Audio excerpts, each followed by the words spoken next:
The UK government plans to introduce a domestic violence register to track offenders. The idea actually has some merit in terms of tracking women that are violence prone, in the same way that conducting paternity tests at birth will quickly uncover unfaithful women. But very few of the thousands of women that cause violence would ever be put on the list, because the purpose of such a register is not to reduce domestic violence, but to target men. In fact, the very proposal of a register constitutes the attack on men. It matters not how many men may actually go on it. It wouldn't even matter if no men at all went on the list. It's the idea itself, the idea that we need a government list to tackle male domestic violence. That is the weapon being used against men. I can think of a few alternative lists that would be much more useful for society.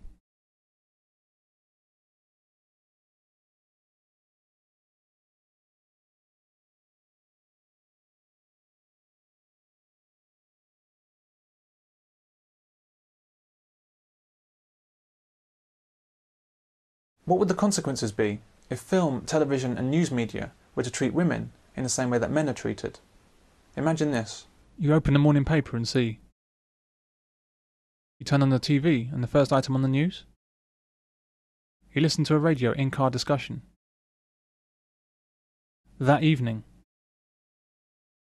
This ceaseless barrage over years and decades, this tirade, would lead to courses in schools about how women kill. What is it in the female mind that makes mothers kill? We'd take children away and put them in institutions. It would no longer be right for a mother to raise a child, or even keep a child. When you saw a woman on the street pushing a child's pram, you'd wonder if she was abusing the child, or if the child would even see out the day. When she went into baby changing areas of shops, you'd think, is the baby going to be safe? Why does she want to be alone with the child? What's she doing in there? I think most female sexual abuse goes undetected, and in fact I think that a lot of people cover up for their mothers.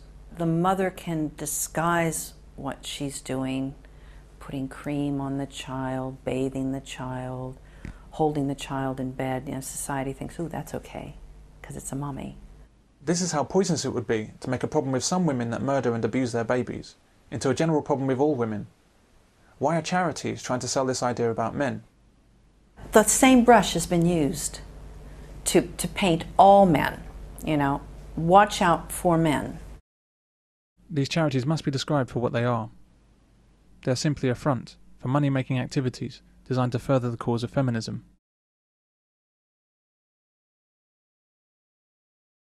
Just like rape and child abuse, domestic violence inflames people. It's a hot button, a red flag that gets everyone's emotions high and guarantees attention. What's wrong, McFly? Chicken?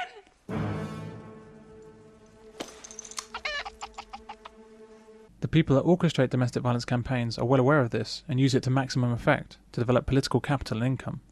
They'll spin whatever lies and exaggerations are necessary to get it. Domestic violence is a means to an end, a cash cow. It's used as a wedge to acquire funds and political capital for other projects in the feminist agenda.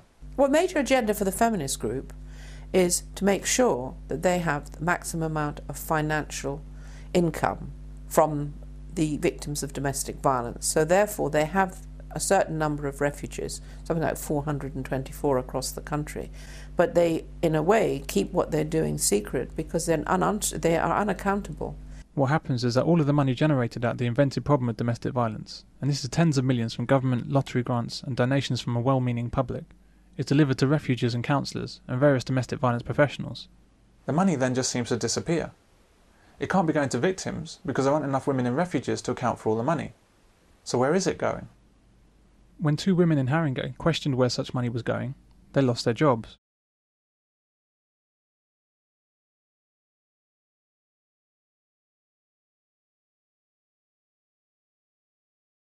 As an example, they asked why £176,000 went towards helping Turkish and Kurdish victims of domestic violence in South Tottenham, when there were barely any residents in the area from these backgrounds.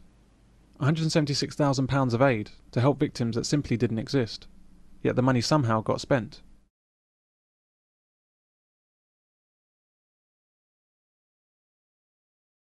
This shows the strength and scale of the domestic violence industry. They lay claim to millions of pounds of funding, yet offer no justification or accountability. If it's questioned, people lose their jobs. This is massive corruption, so large it's become extremely difficult to see.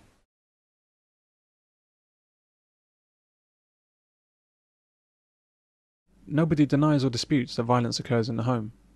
However, we should ask ourselves this: Is it a big enough issue to justify the colossal national panic which has been made out of domestic violence towards women for the past 40 years? Or have we all been had? Oh, I say it again, you've been had. You've been took.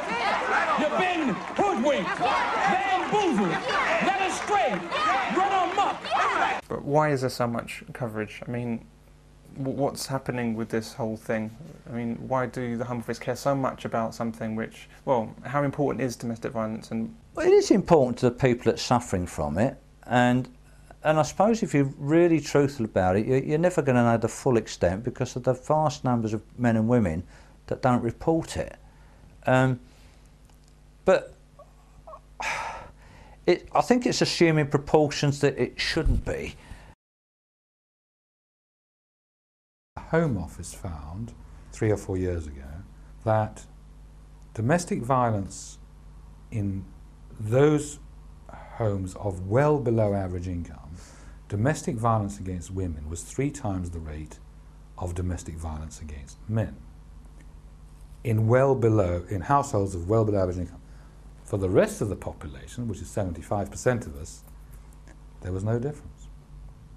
But you won't hear that publicised by the media either. The reasons for domestic violence are often painfully obvious. It happens because of the stress of people stuck in poverty. It's most likely to occur in single mother households. It happens because of wild emotions in some intimate relationships.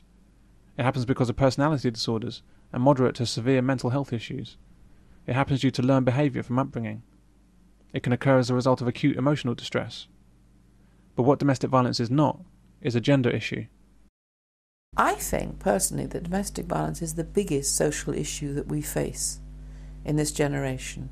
Partly because when a baby's born and the baby's brain is plastic, what the baby is experiencing in those early years of childhood will then become, if you like, a default in the brain for the rest of that child's life.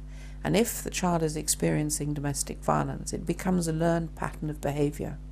And thereafter, you will find that as we internalise our parenting, our primary caregivers, the children go on, in many cases, to become the people who are antisocial and will fill our mental hospitals and our prisons.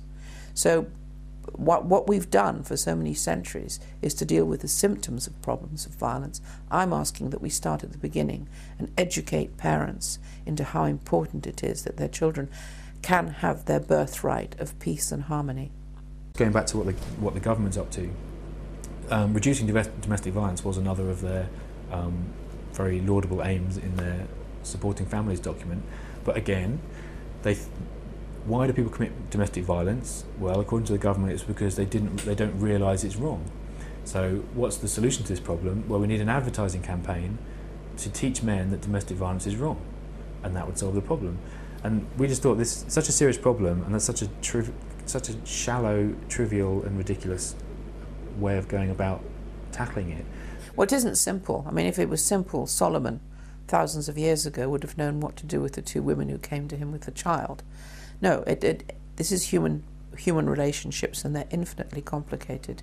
I think, first of all, we have to get as far as possible, and we certainly did in this refuge, we got the law out of the whole equation. First of all, mediation is what needs to happen. That when she or he comes into a refuge, that it is looked at and as far as possible mediated, so that the children don't suffer. So we don't suddenly have not only a war between a couple, but a war between 2 stacks of solicitors and all the attendant people. Because you have to realise that domestic violence is a $1 million business industry. Not only do you have the lawyers fighting and filling their pockets, you have the psychologists, the psychiatrists, the expert witnesses in court, all the various agencies involved. It's like a massive circus, and it has a vested interest in continuing. We have to put a stop to all that. And the way to do that is to have highly trained workers in refuges who understand the issues. And no, there isn't a training for that sort of work at the moment, because it can't come out of books. It comes out of a deep understanding of human nature. And also, those of us, and I include myself, who've come from violence-prone families, dysfunctional violence-prone families, understand the issues and understand the strategies that people use for survival. First and foremost is when a woman comes in, or even a man, and says, look, I am a victim of this situation, you have to say, you probably are a victim, but on the other hand, you made these choices, so let's look at why this ever happened and how we can change it round. And that's the beginning of the work you do. The feminist propaganda and the help that the government provides for women who experience domestic violence has resulted in a decrease in domestic violence toward men, not toward women. And my belief, for example, in America in the middle 70s, if one was to look at domestic homicides, the same number of women as men were killed in domestic situations. There were about 1,500 male domestic homicides, 1,500 female domestic homicides. In other words, 30 years ago, men and women were killing each other at roughly the same rates. There's no difference between them. If you look at the figures for the past 5 years, there has been a change, and the change is this. Now, this is after billions upon billions of dollars of government funding for women's domestic violence shelters and support shelters. It's after 30 years of wholesale propaganda about domestic violence issues.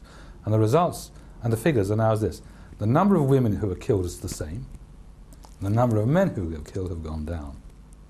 In other words, what has happened as a result of all the feminist promoted intervention is that men have been saved, not women.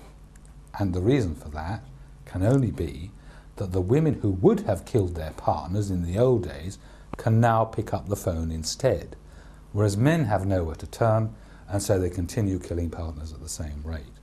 And which really shows what a nonsense the whole enterprise, the whole domestic violence industry is. It doesn't protect women at all. If anything, it protects men. For every 2 women that die, we never look at the other figure. 1 man also dies. I realised it wasn't a gender issue. And I knew that from personal experience, because although both my parents were violent, dysfunctional, my mother was physically a lot more violent to me than my father. So I came to the whole subject with an open mind. And as I took the women in, I looked at the first 100 women that had came in with their children. And of the first 100, 62 could be described as violent as the partners that they left. So it never has been a gender issue. By refusing to see domestic violence as it so obviously is, and choosing instead to see it as some kind of male disease. By backing men into a corner when dealing with violent women.